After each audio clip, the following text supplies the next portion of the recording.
ஒரு ஊர்ல ஒரு குட்டி பாப்பா இருந்தாளாம். அவ அழகுனா அழகு, அவ்வளவு அழகு. அவ பேரு ஏஞ்சலாம். அவ வீட்ல ஒரே பொண்ணாம். அப்போ அவளுக்கு 5 வயசாச்சாம். ஸ்கூல்ல ஃபர்ஸ்ட் ஸ்டாண்டர்ட் படிச்சுட்டு வந்தாளாம். அவளோட ஹாபீஸ் ஸ்கூல் முடிஞ்சு வந்த உடனே அவளோட பூனைக்குட்டி கூட விளையாடுறது தான்.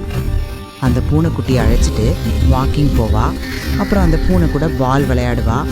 அந்த பூனைக்குட்டிக்கு ரிக்கின்னு பேர் வச்சிருந்தா. அதே போல ஏஞ்சல் என்ன கலர்ல ட்ரெஸ் போடுறாளோ அதே மாதிரி அந்த பூனைக்கும் அதே கலர்ல ட்ரெஸ் தச்சு போட்டு விடுவா. அப்புறம் அழகா மேக்கப்லாம் பண்ணிவிட்டு அழகு பார்ப்பாள். ஏஞ்சலுக்கு ரிக்கின்னா ரொம்ப பிடிக்கும்.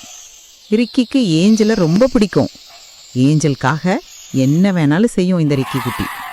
ஒரு நாள் ஈவினிங் ஏஞ்சலும் ரிக்கியும் ஃபாரஸ்ட் சைடு வாக்கிங் போயிட்டு லைட்டா இருட்டாகும்போது ரிட்டன் வீட்டுக்கு நடந்து ஜாலியா விளையாடிக்கிட்டே வந்துட்டு இருந்தாங்க. அப்போ ஏதோ வைல்டா ஃபீல் பண்றாங்க. அப்போ ஏஞ்சல் ரிக்கி கிட்ட சொல்றா, ரிக்கி, நான் ஏதோ ஆபத்தை உணர்கிறேன். சோ நாம எவ்வளவு சீக்கிரம் வீட்டுக்கு போக முடியுமோ அவ்வளவு சீக்கிரம் வீட்டுக்கு ஓடி விடலாம்னு சொல்றா. அப்புறம் ஏஞ்சலும் ரிக்கியும் வேகமா நடக்க ஆரம்பிச்சு வீட்டுக்கு கிட்ட வந்து பெருமூச்சு விட்டு கேட் க்ளோஸ் பண்ணும்போது ஒரு பெரிய சிறுத்தை ஏஞ்சலை நோக்கி பாஞ்சு வருது.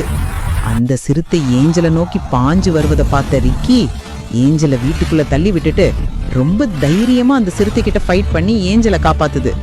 அதுக்கப்புறம் என்ன, ஏஞ்சல் ரிக்கி பூனைக்குட்டிய கட்டி அணைச்சு தேங்க்ஸ் சொல்லுது. இது மூலம் என்ன சொல்ல வரேன்னு சொன்னா, ஆபத்தில் உதவுபவனே உற்ற நண்பன்.